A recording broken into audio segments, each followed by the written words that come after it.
Good evening students. बेटे आप कल डिस्कस कर रहे थे चैप्टर आर एनवायरनमेंट चों from the chapter our environment आप डिस्कस किया पिरामिड्स, इकोलॉजिकल पिरामिड्स। आपने क्या सीगा पिरामिड्स की है रिप्रजेंटेशन है अपने कोल जिहड़े इकोलॉजिकल पैरामीटर्स ने उन्होंने रिप्रजेंट करन दा एक तरीका है। ठीक है, पिरामिड्स ग्राफिकल रिप्रजेंटेशन तीन तरह के आपने डिस्कस किए सीगा pyramids of number, pyramid of mass and pyramid of energy. ठीक है, ये आपने डिस्कस किया सी। उस तो बाद आपने एनर्जी ट्रांसफर लॉ ऑफ 10% पढ़िया सीगा बेटे कि हर सक्सैसिव लैवल ते 10% एनर्जी है जिहड़ी वो अपने एनवायरनमेंट के अंदर चली जाती है। फिर आपने नैक्सट आर्टिकल स्टार्ट किया सीगा इंपैक्ट ऑफ ह्यूमन एक्टिविटीज़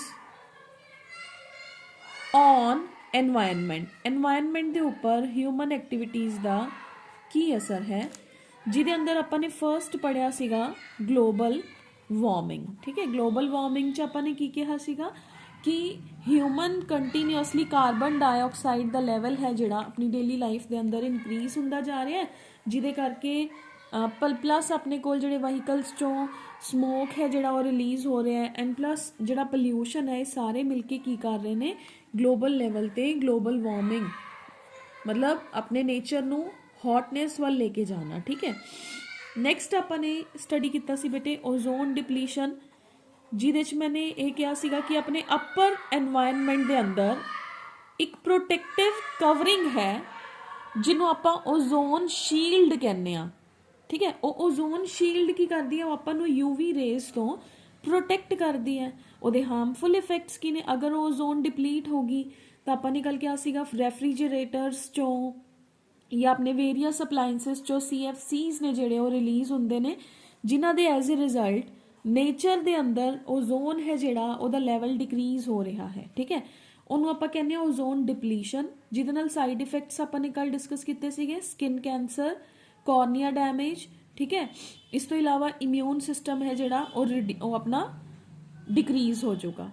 फिर आपने क्या सीगा आप ग्लोबल वार्मिंग नू रिड्यूस किवें कर सकते हैं, how to reduce the global warming, जिहदे अंदर आपने बहुत सारे मेजर्स डिस्कस करे सीगे कल reduce, reuse, recycle, use less use of air condition, replace your old bulbs with the new style bulbs. ठीक है, यानी कि LED लाइट्स यूज़ करो। ठीक है, यूज लेस हॉट वाटर। फिर आपने डिस्कस किया सीगा ट्री प्लांटेशन। ठीक है, ये आपने कल डिस्कस किया सीगा।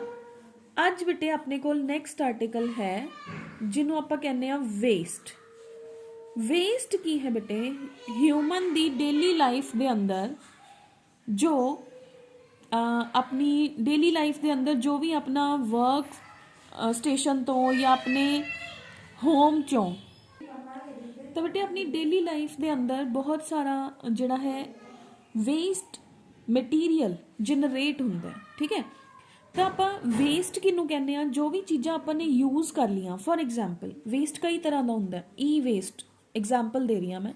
ई वेस्ट जिवें हुण मोबाइल्स ने वो पुराने हो गए तो आप एक तरीके दे नाल उन्हां नू एक तरीके दे नाल अपने घर च संभाल के रख रखे या आप उन्हां नू बाहर फेंक दिंदे आ।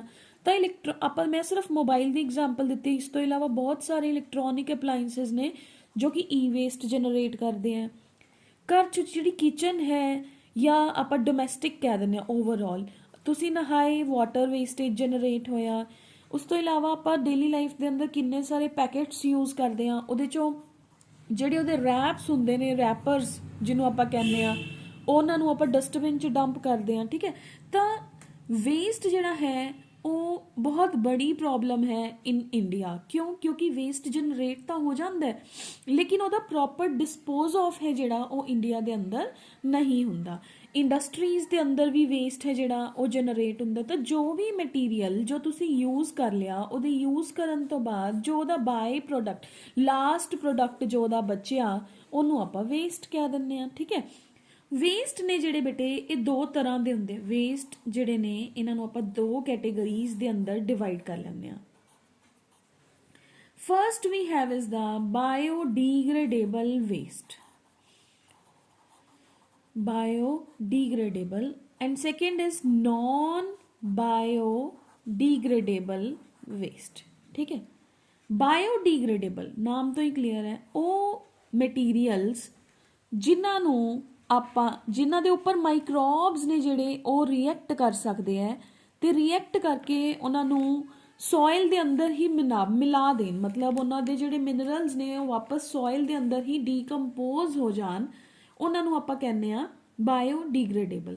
ਮਤਲਬ ਇਹ ਉਹ ਸਬਸਟੈਂਸਸ ਨੇ ਜੋ ਸਟਿਲ ਆਪਣੇ ਲਈ ਕਿਤੇ ਨਾ ਕਿਤੇ ਯੂਜ਼ਫੁਲ ਹੁੰਦੇ ਨੇ, ਕਿਉਂਕਿ ਜਿਹੜੇ ਮਾਈਕਰੋਬਸ ਨੇ ਉਹ ਇਹਨਾਂ ਦੇ ਉੱਪਰ, microbes like bacteria and fungi, they will act upon it, ਤੇ ਜਿਹੜੇ ਇਹ ਵੇਸਟ ਮਟੀਰੀਅਲ ਸੀ ਇਹਨਾਂ ਦੇ ਮਿਨਰਲਸ ਨੂੰ ਵਾਪਸ ਸੋਇਲ ਦੇ ਅੰਦਰ ਮਿਲਾ ਦਿੰਦੇ ਆ। ਠੀਕ ਹੈ, ਜਿਵੇਂ ਕਿ ਫॉर एग्जांपल मैंने ਅੱਜ ਸੋਇਲ ਨੂੰ ਖੋਦਿਆ, ਠੀਕ ਹੈ, ਸੋਇਲ ਨੂੰ ਡਿਗ ਕੀਤਾ, ਉਹਦੇ ਅੰਦਰ ਮੈਂ ਇੱਕ ਪੇਪਰ ਰੱਖਤਾ, ਠੀਕ ਹੈ, 10-15 ਦਿਨ ਬਾਅਦ ਮੈਨੂੰ ਉਹ ਸ਼ਾਇਦ ਪੇਪਰ ਉੱਥੇ ਮਿਲੂਗਾ ਵੀ ਨਹੀਂ। ਨॉन ਬਾਇਓਡੀਗ੍ਰੇਡੇਬਲ, ਮੈਂ ਇਹਦੀ ਪਹਿਲਾਂ ਐਗਜ਼ਾਮਪਲ ਦਿੰਨੀ ਆ ਫਿਰ ਮੈਂ ਇਹਨੂੰ ਸਮਝਾਉਂਦੀ ਆ। ਹੁਣ ਇਸੇ ਐਵੇਂ ਦਾ ਹੀ ਮੈਂ ਇੱਕ ਸੋਇਲ ਨੂੰ ਫੇਰ ਡਿਗ ਕੀਤਾ, ਉਹਦੇ ਅੰਦਰ ਮੈंने ਪਲਾਸਟਿਕ ਦਾ ਪੋਲੀਥੀਨ ਹੈ ਜਿਹੜਾ, ਜਿਹਨੂੰ ਆਪਾਂ ਘਰੇ ਪੋਲੀਥੀਨ ਯੂਜ਼ ਕਰਦੇ ਆ, ਉਹਨੂੰ ਮੈਂ ਉਹਦੇ ਅੰਦਰ ਡੰਪ ਕਰਤਾ। ਮੈਂ 10 ਦਿਨ ਕਹਿ ਰਹੀ ਹਾਂ, ਅਗਰ ਆਪਾਂ 10 ਸਾਲ ਬਾਅਦ ਵੀ ਉਹਨੂੰ ਜਾ ਕੇ ਦੇਖਾਂਗੇ ਉੱਥੇ ਐਜ਼ ਇਟ ਇਜ਼ ਪਿਆ ਹੋਊਗਾ, ਉਹਦੇ ਉੱਪਰ ਕੋਈ ਅਸਰ ਨਹੀਂ ਹੋਊਗਾ।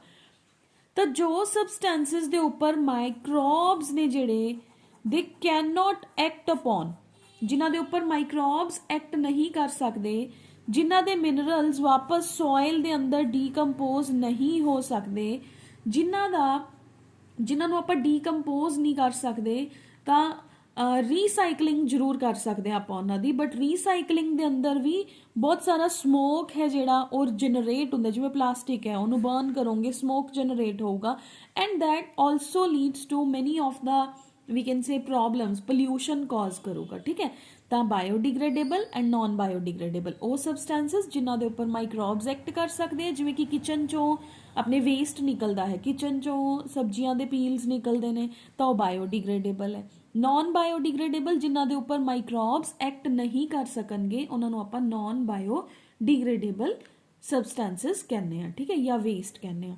ਹੁਣ ਆਪਣੇ ਕੋਲ ਨੈਕਸਟ ਹੈ ਬੇਟੇ ਸੋਰਸਿਸ ਆਫ ਦਾ ਵੇਸਟ। ਵੈਸੇ ਮੈਂ ਪਹਿਲੇ ਦੱਸਤਾ what are the sources of the waste। waste ਦੇ sources ਕੀ ਹੈ?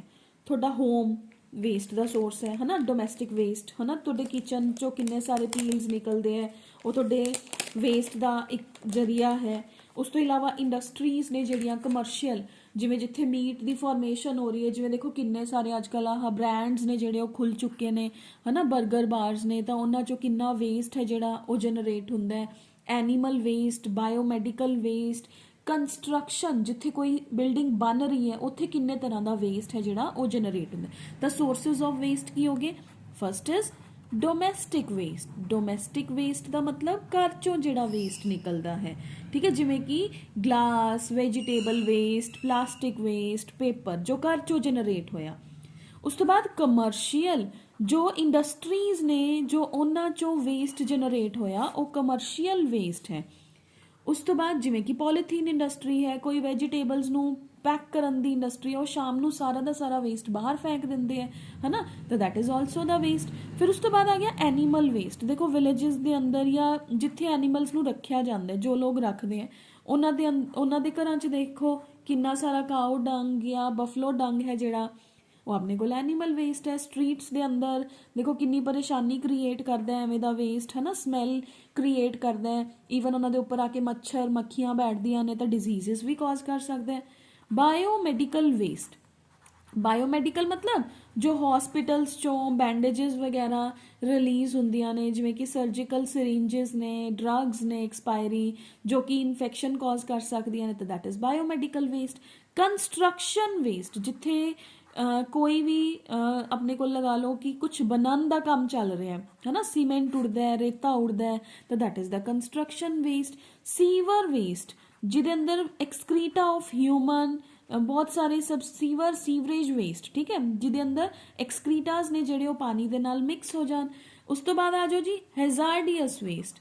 ਉਹ ਵੇਸਟ ਜਿਹਦਾ ਆਪਣੀ ਹੈਲਥ ਲਈ ਹੈਜ਼ਾਰਡੀਅਸ ਵੇਸਟ ਜਿਹਦਾ ਜੋ ਟੌਕਸਿਕ ਮੈਟਾਬੋਲਾਈਟਸ ਨੇ ਜਿਹੜੇ ਉਹ ਜਨਰੇਟ ਹੁੰਦੇ ਉਹਨੂੰ ਆਪਾਂ ਹੈਜ਼ਾਰਡੀਅਸ ਵੇਸਟ ਕਹਿੰਦੇ ਆ। ਠੀਕ ਹੈ, ਹੈਜ਼ਾਰਡੀਅਸ ਮਤਲਬ ਜੋ ਡਿਜ਼ੀਜ਼ ਕਾਜ਼ ਕਰ ਸਕਦਾ ਹੋਏ, ਜੋ ਰਿਐਕਟਿਵ ਹੋਏ, ਉਹ ਹੈਜ਼ਾਰਡੀਅਸ ਹੈ। ਠੀਕ ਹੈ, ਜਿਵੇਂ ਮਰਕਰੀ ਹੈ, ਥਰਮੋਮੀਟਰ ਗਿਰਿਆ, ਥਰਮੋਮੀਟਰ ਟੁੱਟ ਗਿਆ ਤਾਂ ਉਹ ਹੈਜ਼ਾਰਡੀਅਸ ਵੇਸਟ ਹੈ। ਉਸ ਤੋਂ ਬਾਅਦ ਹੈ ਬੇਟੇ harmful effects of the waste. Wastes ਦੇ ਹਾਰਮਫੁਲ ਇਫੈਕਟਸ ਨੇ ਜਿਹੜੇ ਉਹ ਕਿਹੜੇ ਕਿਹੜੇ ਹੁੰਦੇ, ਮੈਂ ਨਾਲ ਨਾਲ ਵੈਸੇ ਦੱਸ ਚੁੱਕੀ ਹਾਂ। Harmful effects of waste, wastes ਦੇ ਹਾਰਮਫੁਲ ਇਫੈਕਟਸ ਕਿਹੜੇ ਕਿਹੜੇ ਨੇ? ਤਾਂ ਵੇਸਟ ਦੇ ਹਾਰਮਫੁਲ ਇਫੈਕਟਸ ਕੀ ਨੇ? ਦੇਖੋ, ਐਨੀਮਲ ਡੰਗ ਤੋਂ ਸਟਾਰਟ ਕਰਦੇ ਆ। ਐਨੀਮਲ ਡੰਗ ਹੈ ਜਿਹੜਾ ਉਹ ਪਿਆ, ਮੈਂ ਹੁਣੇ ਹੀ ਦੱਸਿਆ ਉਹ ਪਿਆ ਤਾਂ ਇੱਕ ਤਾਂ ਸਮੈਲ ਆ ਰਹੀ ਹੈ। ਚਲੋ ਆਪਾਂ ਓਵਰਆਲ ਆਪਾਂ ਐਨੀਮਲ ਡੰਗ ਨਹੀਂ ਕਹਿੰਦੇ, ਆਪਾਂ ਸਾਰਾ ਵੇਸਟ ਕਹਿ ਦਿੰਦੇ ਆ। ਵੇਸਟ ਪਿਆ, ਗਲੀ ਦੇ ਅੰਦਰ ਪਿਆ, ਸਮੈਲ ਕ੍ਰੀਏਟ ਕਰ ਰਿਹਾ, ਉਹਦੇ ਉੱਪਰ ਹਾਊਸ ਫਲਾਈਜ਼ ਜਾਂ ਫਲਾਈਜ਼ ਨੇ ਜਿਹੜੀਆਂ ਉਹ ਬੈਠਣਗੀਆਂ, ਮੌਸਕੀਟੋਜ਼ ਬੈਠਣਗੇ, ਉਹ ਮੌਸਕੀਟੋਜ਼ ਤੁਹਾਡੇ ਘਰਾਂ ਦੇ ਅੰਦਰ ਆਣਗੇ, they will ultimately lead to the diseases. ਠੀਕ ਹੈ, ਤਾਂ ਇਹ ਡਿਜ਼ੀਜ਼ਸ ਨੂੰ ਵੀ ਲੀਡ ਕਰਦੇ ਆ। ਕਲੀਅਰ? ਸੈਕਿੰਡ, ਆਪਾਂ ਖੇਤਾਂ ਦੇ ਅੰਦਰ ਆਪਾਂ ਕਹਿੰਦੇ ਆ ਕਿ ਆਪਾਂ ਪਲਾਂਟਸ ਦੇ ਉੱਪਰ ਸਪਰੇ ਕਰਦੇ ਆ। ਠੀਕ ਹੈ, ਵੀ ਆਰ ਸਪਰੇਇੰਗ।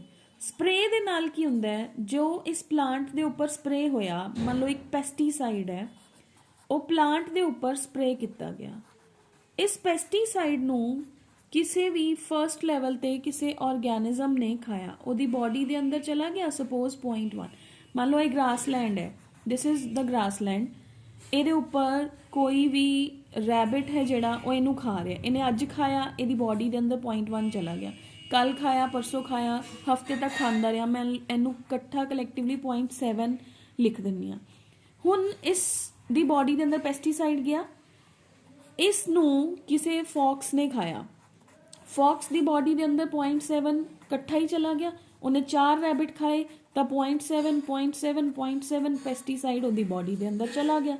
ਹੁਣ ਇਸ ਫੌਕਸ ਨੂੰ ਲਾਇਨ ਨੇ ਖਾਇਆ, ਲਾਇਨ ਦੀ ਬੋਡੀ ਦੇ ਅੰਦਰ ਇਹ ਸਾਰਾ ਦਾ ਸਾਰਾ ਪਲੱਸ ਕਰਕੇ ਸਾਰਾ ਲਾਇਨ ਦੀ ਬੋਡੀ ਚਲਾ ਗਿਆ। ਪਤਾ ਨਹੀਂ ਉਹਨੂੰ ਕਿੰਨੀਆਂ ਹੀ ਫੌਕਸਿਸ ਖਾਊਗਾ, ਉਹਦੀ ਬੋਡੀ ਦੇ ਅੰਦਰ ਪੈਸਟੀਸਾਈਡਸ ਦੀ ਡੈਪੋਜੀਸ਼ਨ ਹੈ ਜਿਹੜੀ ਉਹ ਹੋਣੀ ਸ਼ੁਰੂ ਹੋ ਜਾਊਗੀ। ਤਾਂ ਇਸ ਸਾਰੇ ਨੂੰ ਆਪਾਂ ਕੀ ਕਹਿੰਦੇ ਆ, we are saying it deposition of pesticide at each level of your trophic chain is called as biomagnification. That is called as biomagnification. ठीक है, next we have is a small article, what is bioplastic or organic plastic? Bioplastic या organic plastic, ਉਹ plastic ਜੋ ਆਪਾਂ plants ਤੋਂ ਹੀ generate ਕਰੀਏ। ਠੀਕ ਹੈ, ਬਾਈ ਯੂਜ਼ਿੰਗ ਸਮ ਮਸ਼ੀਨਸ, ਜਿਵੇਂ ਪਲਾਂਟਸ ਦਾ ਸੈਲੂਲੋਜ਼ ਹੈ, ਪਲਾਂਟ ਦੀ ਬੋਡੀ ਦੇ ਜਿਵੇਂ ਬਾਰਕ ਹੈ ਉਹਨੂੰ ਯੂਜ਼ ਕੀਤਾ, ਮਸ਼ੀਨਸ ਨੇ ਉਸ ਬਾਰਕ ਨੂੰ ਕੰਪਰੈਸ ਕੀਤਾ, ਉਹਦੇ ਤੋਂ ਪਲੇਟਸ ਜਨਰੇਟ ਹੋਣ। ਮਤਲਬ ਉਹ ਪਲੇਟਸ ਅਗਰ ਆਪਾਂ ਕੱਲ ਨੂੰ ਸੋਇਲ ਦੇ ਅੰਦਰ ਡੰਪ ਵੀ ਕਰੀਏ ਤਾਂ ਸੋਇਲ ਦੇ ਅੰਦਰ ਹੀ ਡੀਗ੍ਰੇਡ ਜਾਂ ਡੀਕੰਪੋਜ਼ ਹੋ ਜਾਣ, ਉਹਨੂੰ ਆਪਾਂ ਕਹਿੰਦੇ ਆ ਬਾਇਓਪਲਾਸਟਿਕ ਜਾਂ ਆਰਗੈਨਿਕ ਪਲਾਸਟਿਕ। ਠੀਕ ਹੈ, ਯਾਨੀ ਕਿ ਡੀਗ੍ਰੇਡੇਬਲ plastic.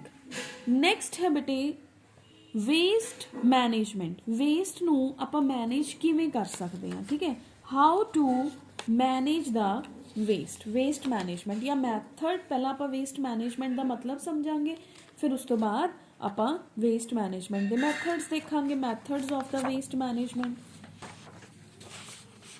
Now first we have is waste management ਦਾ ਮਤਲਬ ਕੀ ਹੁੰਦਾ? ਵੇਸਟ ਮੈਨੇਜਮੈਂਟ ਦਾ ਮਤਲਬ ਹੈ ਵੇਸਟ ਨੂੰ ਕਿਸੇ ਟਿਕਾਣੇ ਲਗਾਉਣਾ। ਠੀਕ ਹੈ, ਵੇਸਟ ਮੈਨੇਜਮੈਂਟ ਮਤਲਬ ਯੂਜ਼ ਦਾ ਵੇਸਟ ਇਨ ਸੱਚ ਏ ਵੇ ਕਿ ਉਹ ਆਪਣੇ ਲਈ ਬੈਨੀਫੀਸ਼ੀਅਲ ਹੋਏ। ਠੀਕ ਹੈ, ਯਾਨੀ ਕਿ ਆਪਣੇ ਲਾਈਫ ਸਟਾਈਲ ਦੇ ਅੰਦਰ ਅਗਰ ਆਪਾਂ ਇੰਪਰੂਵਮੈਂਟ ਕਰੀਏ ਤਾਂ ਲਾਈਕ ਜਿਵੇਂ 3 R's ਨੇ, ਰੀਯੂਜ਼, ਰੀਡਿਊਸ ਐਂਡ ਰੀਸਾਈਕਲ। ਅਗਰ ਆਪਾਂ ਵੇਸਟ ਜਨਰੇਟ ਹੀ ਘੱਟ ਕਰੀਏ, first reduce, reuse and recycle, ਤਾਂ 3 R's। ਠੀਕ ਹੈ, ਪੋਲੀਥੀਨਸ ਨੂੰ ਯੂਜ਼ ਹੀ ਘੱਟ ਕਰੋ, ਮਾਰਕੀਟ ਜਾ ਰਹੇ ਹੋ ਤਾਂ ਆਪਣਾ ਲੈ ਕੇ ਜਾਓ, ਜਾਂ ਜਿਹੜੇ ਪਲਾਸਟਿਕਸ ਨੂੰ ਆਪਾਂ ਰੀਸਾਈਕਲ ਕਰ ਸਕਦੇ ਹਾਂ ਉਹ ਚੀਜ਼ਾਂ ਯੂਜ਼ ਕਰੋ। ਇਸ ਤੋਂ ਬਾਅਦ ਹੈ ਅਗਰ ਆਪਾਂ ਵੇਸਟ ਤੋਂ ਐਨਰਜੀ ਜਨਰੇਟ ਕਰ ਸਕਦੇ ਹਾਂ, ਸੈਕਿੰਡ ਜਿਵੇਂ ਕਿ ਕਾਓ ਡੰਗ ਦੀ ਐਗਜ਼ਾਮਪਲ ਹੈ, ਆਪਾਂ ਗੋਬਰ ਗੈਸ ਪਲਾਂਟਸ ਨੇ ਜਿਹੜੇ ਜਾਂ ਬਾਇਓਗੈਸ ਪਲਾਂਟਸ ਨੇ ਉਹਨਾਂ ਨੂੰ ਲਗਾਈਏ, ਗੋਬਰ ਗੈਸ ਪਲਾਂਟ ਜਾਂ ਬਾਇਓਗੈਸ ਪਲਾਂਟ ਉਹਨਾਂ ਨੂੰ ਲਗਾਈਏ ਤਾਂ ਆਪਾਂ ਉਸ ਵੇਸਟ ਤੋਂ एनर्जी भी तो जनरेट कर सकते, we can generate the energy from them, ठीक है। नैक्सट है बेटे प्रॉपर डिस्पोजल। डिस्पोजल का मतलब की है, अगर वो बायोडिग्रेडेबल है तो उन्होंने लैंड फिल के अंदर यूज किया जाए, ठीक है। For example methods of waste dispose of, ठीक है। मैथड्स ऑफ वेस्ट मैनेजमेंट, किहड़े किहड़े मैथड्स ऑप्ट कर सकते हैं आप, वैसे मैं पहले लिख ही दिता।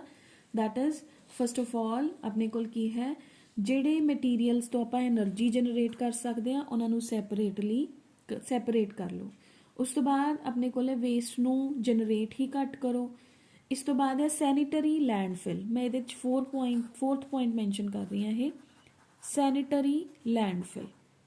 ਸੈਨੀਟਰੀ ਲੈਂਡਫਿਲ ਦਾ ਮਤਲਬ ਹੈ ਬੇਟੇ जो वेस्ट्स ने उन्होंने धरती के अंदर ही डंप कर दो, ताकि क्योंकि जो सैनिटरी है वो तो बायोडिग्रेडेबल है ना, जो कि टॉयलेट्स चो निकलता है तो वो तो गैसेस जनरेट हो सकदियां ने।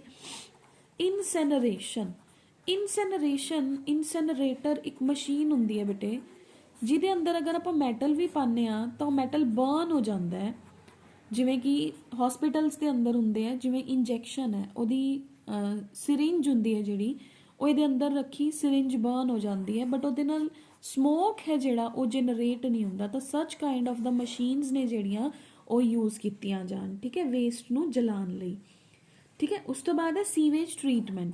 ਅਗਰ ਕਿਸੇ ਜਗ੍ਹਾ ਤੋਂ ਸੀਵੇਜ ਹੈ ਜਿਹੜਾ ਉਹ ਡਿਸਚਾਰਜ ਹੋ ਰਿਹਾ ਹੈ ਤਾਂ ਉਹਨੂੰ ਐਜ਼ ਇਟ ਇਜ਼, ਮੰਨ ਲਓ ਕੋਈ ਇੰਡਸਟਰੀ ਹੈ ਉੱਥੋਂ ਦੀ ਸੀਵੇਜ ਡਿਸਚਾਰਜ ਹੋਇਆ ਤਾਂ ਉਸ ਸੀਵੇਜ ਨੂੰ ਪਹਿਲੇ ਟਰੀਟ ਕੀਤਾ ਜਾਣਾ ਚਾਹੀਦਾ, ਮਤਲਬ ਉਹਨੂੰ ਪਿਊਰੀਫਾਈ ਕੀਤਾ ਜਾਣਾ ਚਾਹੀਦਾ। ਫॉर एग्जांपल ਉਹਨੂੰ ਫਿਜ਼ੀਕਲੀ ਟਰੀਟ ਕਰੋ। ਸੀਵੇਜ ਹੈ ਉਹਨੂੰ ਇੱਕ ਟੈਂਕ 'ਚ ਪਾਓ, ਉੱਥੇ ਇੱਕ ਗ੍ਰਿਡ ਲੱਗੀ ਹੋਈ ਹੈ, ਇਹਦੇ 'ਚ ਪਾਇਆ, ਜੋ ਮੋਟੇ ਸਮਾਨ ਹੋਣਗੇ ਉੱਪਰ ਹੀ ਟਰੈਪ ਹੋ ਜਾਣਗੇ, ਜਿਹੜਾ ਨੀਚੇ ਵਾਟਰ ਆਇਆ ਇਹਨੂੰ ਸੈਕਿੰਡ ਟੈਂਕ ਦੇ ਅੰਦਰ ਟਰਾਂਸਫਰ ਕਰ ਦਿਓ।